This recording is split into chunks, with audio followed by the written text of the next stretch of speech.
ইউনূসের মদতে মৌলবাদীদের হুঙ্কার।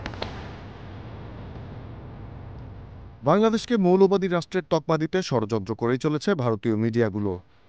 ভারতীয় মিডিয়া জি 24 ঘণ্টা অপপ্রচারে বলছে বাংলাদেশে ইউনূস সরকারের মদদেই মৌলবাদীরা হুঙ্কার করছে। গত 5 আগস্ট ছাত্র জনতার অভ্যুত্থানে শেখ হাসিনার সরকারের পতনের পর উগ্রবাদী ইসকন নেতাকর্মীদের হামলায় চট্টগ্রাম আদালত প্রাঙ্গণে আলিফ নামে এক তরুণ আইনজীবী নিহত হন।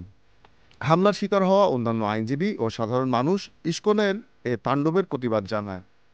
এ ঘটনার কিছু ছবি দিয়ে সামাজিক যোগাযোগ মাধ্যম ও ভারতীয় ভুইফোর কিছু মিডিয়া বাংলাদেশে ইসকন বিরোধী কর্মকাণ্ড হচ্ছে বলে অপপ্রচার শুরু করে।